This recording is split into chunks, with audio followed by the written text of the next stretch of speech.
Rais wa Jamhuri ya Muungano wa Tanzania Daktari Samia Suluhu Hassan na mgeni wake Rais wa Jamhuri ya Kiarabu ya Misri Mheshimiwa Abdel Fattah el-Sisi.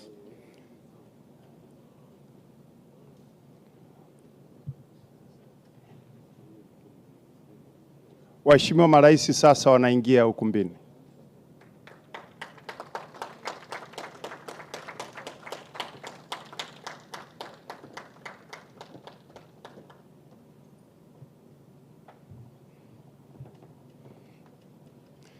Waheshimiwa na ndugu wanahabari, naomba tukae.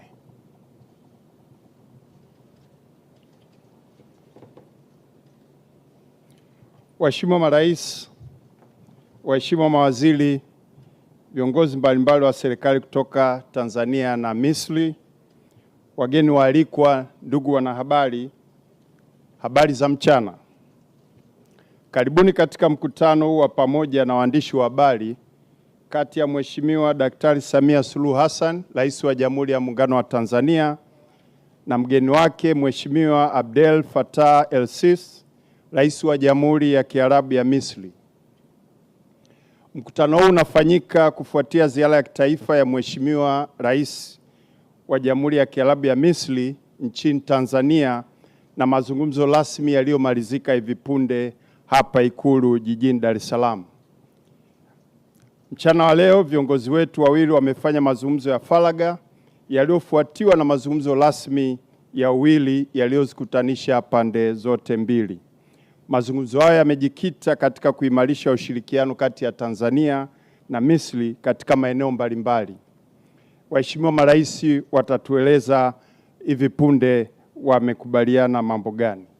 Lakini kabla ya kusikia kauli za viongozi wetu wawili, tutashuhudia utiaji saini wa mikataba na hati za makubaliano mbili zinazoonesha dhamira ya pamoja ya nchi hizi mbili kuendeleza ushirikiano kati yetu. Na nitaomba sasa tuanze na shughuli ya utiaji wa saini. Nitamwomba Mheshimiwa Deogratias John Ndejembi, mbunge, waziri wa nishati, asogee mbele na mwenzake Mheshimiwa Daktari Badri Abdelat, waziri wa mambo ya nje wa serikali ya Jamhuri ya Kiarabu ya Misri. Watakwenda kusaini hati ya makubaliano kati ya Wizara ya Nishati ya Jamhuri ya Muungano wa Tanzania na Wizara ya Umeme na Nishati Jadidifu ya Jamhuri ya Kiarabu ya Misri kuhusu ushirikiano katika sekta ya umeme na nishati jadidifu. And the Memorandum of Understanding between the Ministry of Energy of the United Republic of Tanzania and the Ministry of Energy of Egypt in the field of electricity and renewable energies.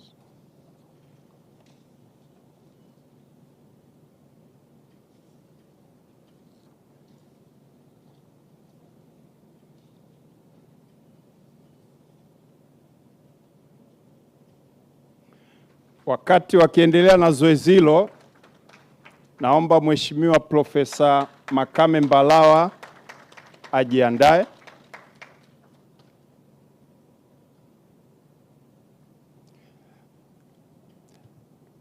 Asanteni sana. Karibu sasa Mheshimiwa Profesa Makame Mbarawa, waziri wa uchukuzi, na Mheshimiwa Luteni Jenerali Mhandisi Kamel Al-Wazir, waziri wa uchukuzi wa serikali ya Jamhuri ya Kiarabu ya Misri.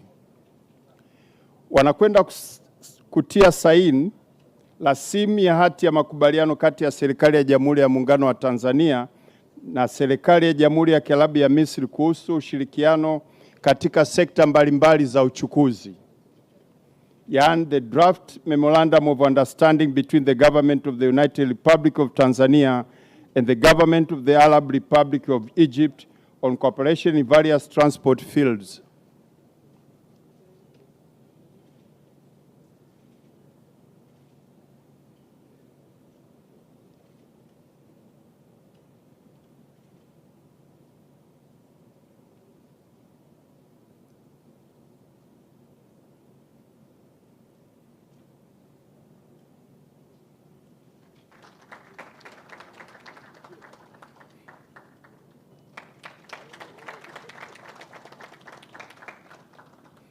Asanteni sana waheshimiwa mawaziri na viongozi wote mlioshiriki katika kusaini mikataba na hati hizi muhimu za ushirikiano.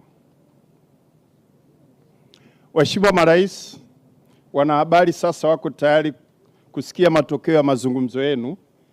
Kwa heshima na taadhima, naomba nikukaribishe kwanza Mheshimiwa Daktari Samia Suluhu Hassan, Rais wa Jamhuri ya Muungano wa Tanzania, kutoa kauli yako, na kisha utamkaribisha mgeni wako Rais wa Jamhuri ya Kiarabu ya Misri, Mheshimiwa Abdel Fattah el-Sisi, kuzungumza nasi.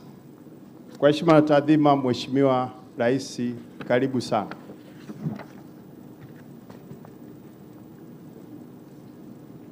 Mheshimiwa Abdel Fattah el-Sisi, Rais wa Jamhuri ya Kiarabu ya Misri, waheshimiwa mawaziri kutoka Tanzania na Misri mliopo hapa, maafisa waandamizi wa serikali zetu mbili mliopo hapa, ndugu wanahabari, mabibi na mabwana, habari za mchana, kazi na utu.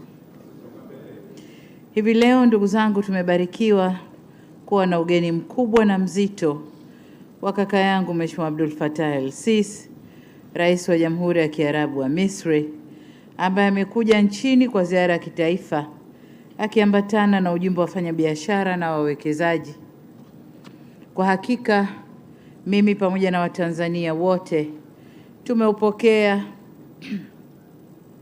kwa mikono miwili na moyo mkunjufu ujio wake nchini, ambao unatoa fursa ya kujadiliana kwa kina kuhusu namna bora za kuimarisha uhusiano wa kihistoria uliopo baina ya mataifa yetu mawili.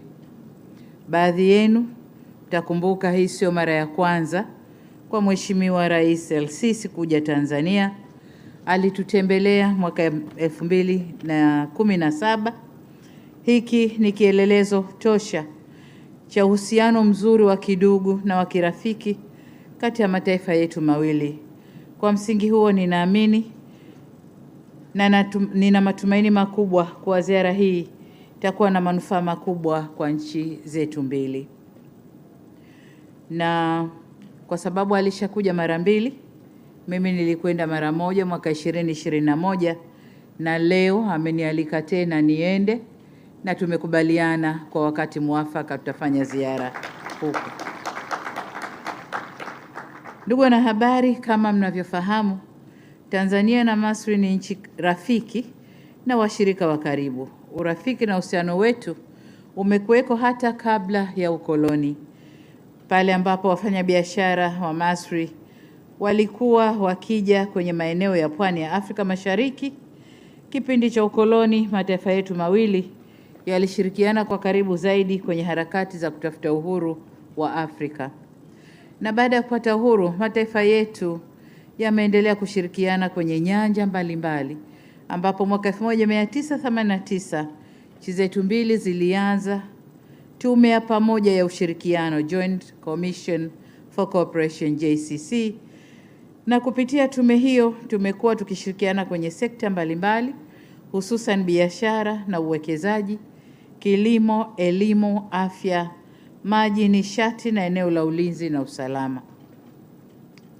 Nitumie fursa hii kwa niaba ya serikali na Watanzania wote kuishukuru serikali ya Misri kwa ushirikiano mkubwa inayotoa kwa nchi yetu kupitia mafunzo na ufadhili wa masomo ya muda mrefu nchini Misri.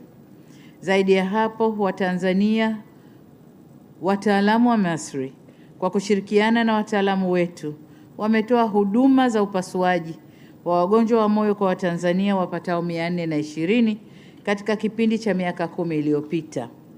Bila ya shaka, naamini mtakubaliana nami kuwa mojawapo ya kielelezo kikubwa cha ushirikiano wa karibu uliopo kati yetu ni utekelezaji wa mradi wa kufua umeme wa bwawa la Julius Nyerere.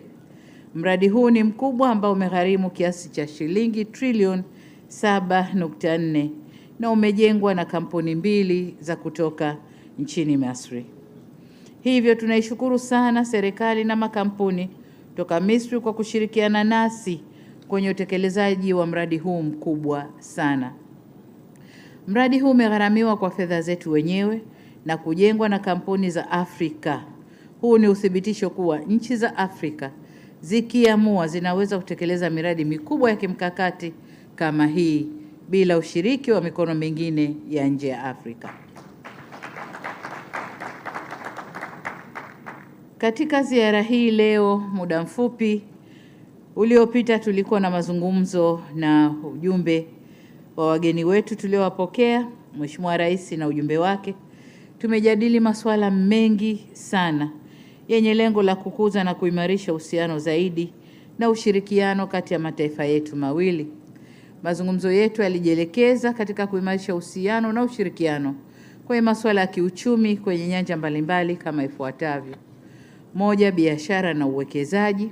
Tumekubaliana sote kwamba kiwango cha biashara kati yetu bado kiko chini, lakini kuna fursa kubwa za kuweza kukikuza, hivyo tukubaliane kukuza biashara. Lakini vile vile kwenye uwekezaji, nchi hii ya Misri ni ya 8, ukiangalia nchi 10 za juu zinazo investi Tanzania, Misri ni ya 8 kwa uwekezaji nchini na miradi 61 yenye thamani za dola za Marekani bilioni 1.5 na imezalisha ajira kwa Watanzania zaidi ya 4,000.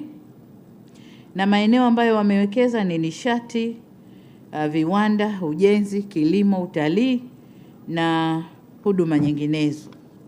Licha ya takwimu hizo za kutia moyo, kama nilivyosema, bado kuna fursa ya kukuza biashara na uwekezaji kati yetu, na ndio tulioyazungumza ndani.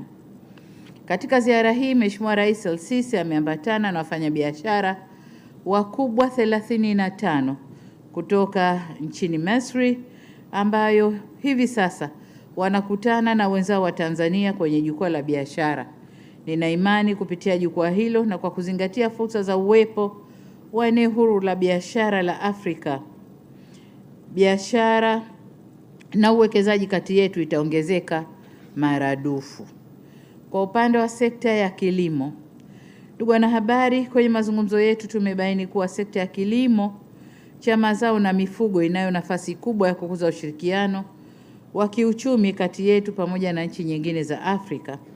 Kila mwaka nchi za Afrika zinatumia wastani wa dola za Marekani bilioni 70 hadi 100 kuagiza chakula, hususan ngano, mahindi, mchele, mafuta ya kula, sukari, nyama na maziwa. Kama mjuavyo, sisi Tanzania tuna eneo kubwa lenye kufaa kwa kilimo, ikiwemo hekta milioni 29 zinazofaa kwa kilimo cha umwagiliaji maji. Aidha, Tanzania inashika nafasi ya pili kwa idadi kubwa ya mifugo barani Afrika. Wenzetu kwa upande wa Misri wamepiga hatua kubwa kwenye sekta ya kilimo, hususan teknolojia za kilimo, umwagiliaji na uzalishaji wa mbegu.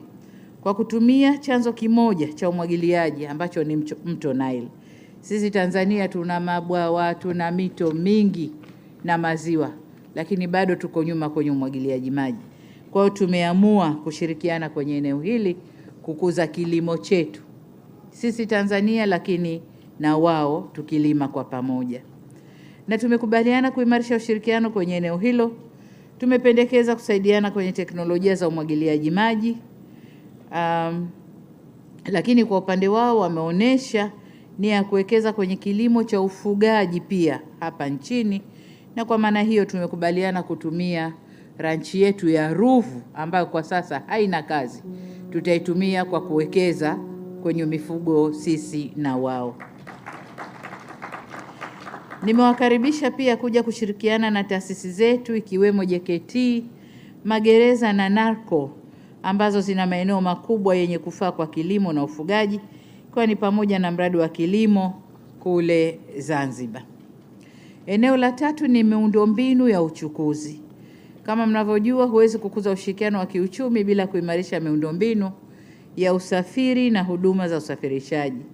Hivyo kwenye mazungumzo yetu tumekubaliana kuimarisha ushirikiano kwenye sekta ya usafirishaji. Walipoitwa kusaini Waziri Makame Mbarawa na waziri kutoka Misri, tuliwapigia makofi. Tuliwapigia makofi kwa sababu huko ndani huko kulikuwa na mambo. Walikuwa wanavutana kidogo. Kwa hiyo tumetoka ndani, mambo yamekaa sawa, na ndio maana hapa tumewapigia makofi. Kwa hiyo tumekubaliana sote kwa pamoja kuimarisha ushirikiano kwenye sekta ya usafirishaji. Tumekubaliana kuunganisha bandari zetu. Bandari ya Dar es Salaam watatusaidia development, ujengaji wa bandari ya Bagamoyo, eneo lao ambao watatumia. Lakini pia katika mazungumzo wataunganisha bandari ya Bagamoyo na reli kwenda Kwala, ambako kule Kwala tutawakatia eneo la kuweka bidhaa na makontena yao. Kwa hayo ndio tumekubaliana baada ya mvutano baina ya Makame na mwenziwe. Tumekubaliana hayo. Tumejadiliana na kukubaliana kwamba Egypt Air inakuja mara 3 sasa hivi kwa wiki ndani ya Tanzania. Vivyo hivyo ATC nayo ijiandae kutoa huduma kama hiyo kuelekea miji kule nchini Egypt. Sambamba na hayo, tumehamasisha kuendelea kwa majadiliano kuhusu kuanzishwa ushirikiano kwenye usafiri wa baharini, kama nilivyosema, kwa kuunganisha bandari zetu Dar es Salaam, Bagamoyo, Sofaga na bandari nyingine kule Misri. Hatua hii itarahisisha usafirishaji wa bidhaa kati ya Tanzania na Misri na vile vile kufungua fursa za masoko za bidhaa za Misri kwa nchi za kusini mwa Afrika pamoja na bidhaa za Tanzania kuingia kwenye eneo la Ghuba. Hiyo ni hatua kubwa sana tukiweza kufika hapo. Tumewakaribisha pia kushiriki kwenye utekelezaji wa miradi mbalimbali nchini, hususan kama nilivyosema bandari na reli, lakini barabara, madaraja, real estate, ujenzi wa majumba na mambo kama hayo. Masuala mengine ya ushirikiano, tumeangalia maeneo ya kuimarisha ushirikiano kama afya na elimu. Nako tumezungumza mengi, tumekubaliana mengi. Lakini wametupa pia ahadi, ikitupendeza wako tayari kujenga hospitali mpya na kuiweka vifaa vyote, ikitupendeza. Sasa nani anapewa ofa hiyo anakataa? Tutaendelea na mazungumzo kuona hilo nalo linafanyika. Kama nilivyogusia awali, kwa miaka mingi Misri inasifika kwa maendeleo ya sayansi na teknolojia. Ndio maana mpaka leo bado dunia inajiuliza kwa namna gani wa Misri waliweza kujenga pyramids. Ni kwa sababu toka huko asili yao hawa ni watu wa sayansi na teknolojia. Bila sayansi pyramids zile zingeisha bomoka, zingeisha sambaratika. Lakini kwa sayansi yao kubwa walioitumia, pyramids zile they are still there na ziko nzuri, tunazitumia. Hivyo kwa mazungumzo yetu nimemweleza Mheshimiwa Rais sisi kuwa jitihada za kuinua masuala ya sayansi na teknolojia nchini zimeendelea. Tumezindua mifuko kadhaa ya kusomesha watu wetu, ikiwemo Samia Extended Scholarship Program. Nimemuomba tuunge mkono kwenye hili, tusomeshe watu wengi kwenye field za sayansi, cybercrime, AI, ICT na mambo mengine, na amekubali hilo. Zaidi ya hayo, tulizungumza swala la kusaidiana kujenga ujuzi na ubobezi kwa wataalamu wetu, hususan kwenye magonjwa ya moyo, figo, kansa na kadhalika. Yote yamekubali. Aidha, tumekubaliana kuendelea kushirikiana kwenye sekta ya maji, ambapo sisi Tanzania tuna jukumu na wajibu wa kuhakikisha tunatumia vyema maji ya Ziwa Victoria na kuto kusababisha athari ya mtiririko wa maji yanayokwenda mto Nile ili kuingia kwao kwa matumizi. Nasi tumebeba dhima hiyo kwamba tutalinda Lake Victoria na kuhakikisha mtiririko wa maji unakwenda vizuri. Tutajenga mazingira mazuri ili maji yale yasiwe yana kiwango cha kupungua, yatiririke vizuri. Sambamba na hayo, kama mnavyojua, Tanzania na Misri zipo kwenye maeneo ya kimkakati yanayounganisha bahari za Hindi, Mediterranean na Shamu, bahari ya Shamu.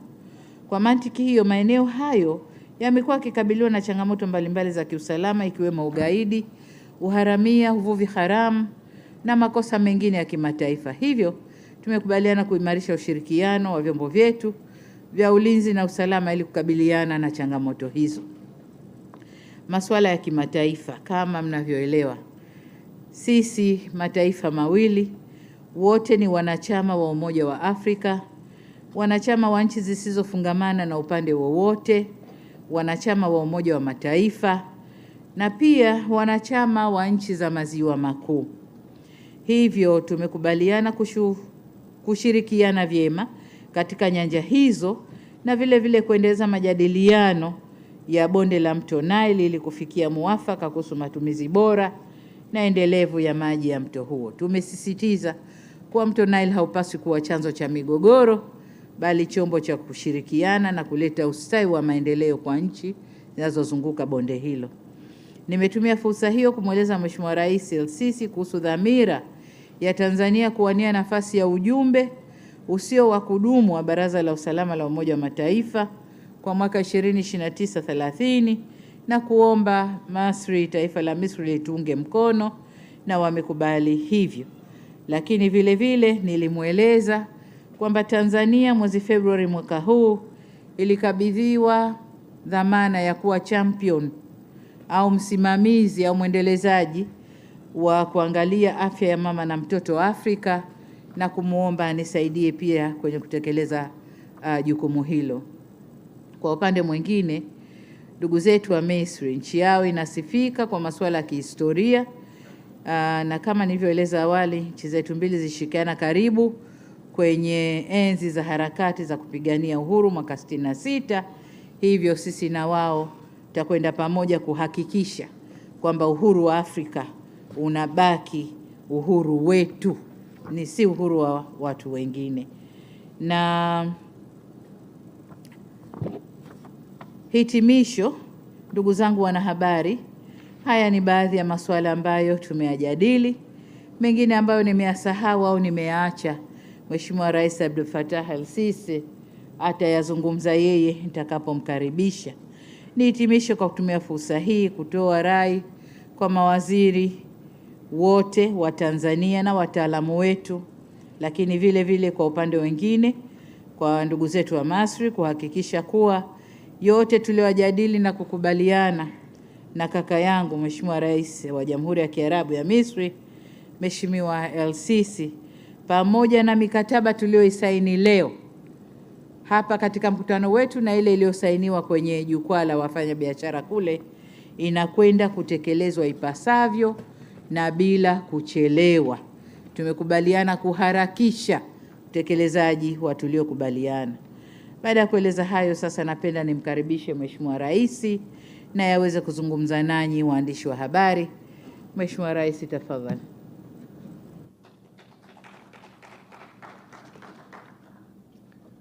بسم الله الرحمن الرحيم. تحياتي لوسائل الإعلام، واسمحي لي فخامة الرئيسة دكتورة سامية سلوحو حسن رئيس جمهورية تنزانيا المتحدة الشقيقة، اسمحي لي أن أنا أدعوك الشقيقة الفاضلة دكتورة سامية كل التقدير والاحترام والاعتزاز بشخصكم وكل الدعم من أشقائكم في مصر. Mnapata sapoti yote kutoka kwa ndugu zenu wa Misri.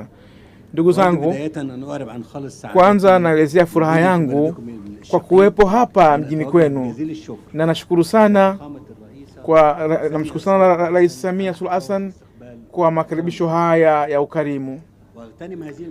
Natumia tukio hili kuelezea heshima yangu kubwa kwa mahusiano ambayo yanaikusanya Tanzania na Misri, kwa mahusiano ya kihistoria, na mahusiano haya ni ya kuheshimiana na kusaidiana katika nyanja nyingi.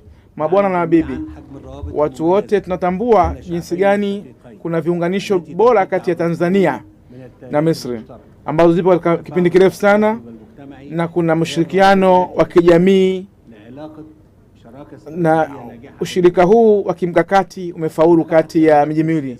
Kwa kweli makusudio yetu ya kisiasa yamefaulu katika kuendeleza mashirikiano kati ya miji miwili yetu, mpaka kufikia miaka mitatu iliyopita katika makubaliano ya pande mbili na katika mashauriano ya kisiasa na kuweka mitazamo karibu na kuwa na misimamo inayofanana katika masuala ya kikanda na ya kiulimwengu.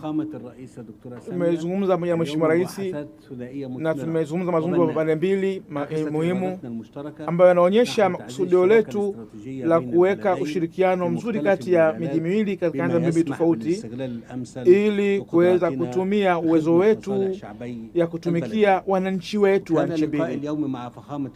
Mkutano wangu leo na Mheshimiwa Rais ilikuwa ni nafasi ya kubadilishana mitazamo katika kusaidiana na kuthibitisha manufaa ya pande mbili na kuonyesha maendeleo ya pande mbili, lakini vile vile kuendeleza mashirikiano ya kiuchumi, lakini kuongeza kiwango cha biashara ya pande mbili na kuongeza uwekezaji, lakini vile vile kushirikisha sekta binafsi ili kuweza kutengeneza mazingira mazuri katika nchi, kujenga barabara, kusaidiana katika sehemu za nishati, kilimo na viwanda vya dawa na kutengeneza viwanda vya vifaa vya tiba na katika nyanja nyingine ambazo zina umuhimu kwa nchi mbili. Katika mazungumzo yetu leo na Rais Samia nilizungumza kwamba sote wawili tunaona tuendelee katika kufanikiwa kukubwa kama vile makampuni ya Misri yalivyotimiza ujenzi wa bwawa la Nyerere, na mbele ya mashirika yetu ya kizalendo. Na katika hatua hii kuna miradi mingi imefanyika ardhi ya Tanzania, lakini vile vile katika uzoefu ambao tumeupata wa kuonyesha uwezo wetu katika kufanya kazi za pamoja na kuleta maendeleo na kuongeza ushirikiano wetu katika kiwango kikubwa. Ili kufikia lengo hili lazima tulete utaalamu wa Misri na kuongeza programu za kupeana uzoefu na kuwaweka maafisa wa Tanzania kuwa na uzoefu katika mambo kadhaa. Na hili tutatumia uwezo wetu wote kama wa Misri ili kulithibitisha. Lakini vile vile tumeona kuna fursa ya kuanza kuwekeza katika kilimo, lakini vile vile kuweza kuitikia mahitaji ya nchi mbili pamoja na kuweza kupanua miradi yetu katika hatua kadhaa ambazo zitaelekea hatua nzuri zaidi. Lakini vile tumeelezea jinsi tulivyojiandaa katika kupanua miradi ya bandari ikiwemo bandari ya Dar es Salaam, lakini vile bandari zingine na kuwekeza katika mambo ya logistic, lakini vile vile kuunganisha nchi zingine Tanzania, lakini vile vile kuleta ushirikiano wa usafiriji wa bahari kati ya Misri na Dar es Salaam, Cairo na Dar es Salaam. Lakini vile vile tutaweka miradi mingi sana ya kimaendeleo ya pande mbili. Mabwana na mabibi, nimemwelezea Mheshimiwa Rais kuhusu misimamo ya Misri kuelekea masuala kadhaa, hasa masuala ya kikanda na ya kimataifa ambayo yana maslahi ya nchi mbili. Lakini Misri inapongeza msimamo wa Tanzania ambao uko very positive katika kutekeleza ushirikiano na Misri. Vile vile tulizungumzia masuala kadhaa ya kikanda na ya kimataifa ambayo yana muhimu kwa pande mbili, ikiwemo masuala ya Mashariki ya Kati, pembe ya Afrika na Red Sea.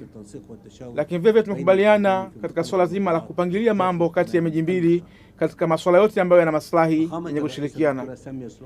Mheshimiwa Rais, nimefurahi sana kukutana na nyinyi leo na nategemea kuwepo ushirikiano wa kuendelea kati ya miji miwili kwa ajili ya maslahi ya miji yetu na bara la Afrika kwa ujumla.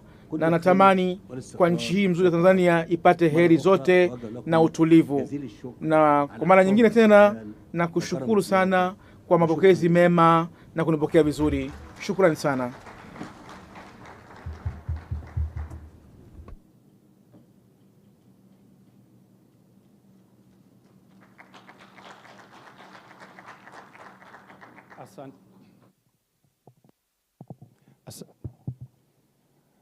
Asanteni sana marais wetu kwa hotuba zenu nzuri ambazo zimeonyesha uimara wa uhusiano wetu na mashirikiano yetu ya kihistoria, lakini kikubwa zaidi kufungua ukurasa mpya wa mashirikiano katika sekta ambazo mmezitaja na kuzitekeleza kwa kasi zaidi. Waheshimiwa marais, ndugu wanahabari, asanteni kwa kushiriki katika mkutano huu. Huu ndio unakuwa mwisho wa mkutano wetu na waandishi wa habari. Na sasa Mheshimiwa Rais, tunakuomba uweze kumwongoza mgeni wako kuelekea kwenye dhifa ya chakula cha mchana ambao umeandaa kwa heshima yake. Mheshimiwa Rais, asante sana.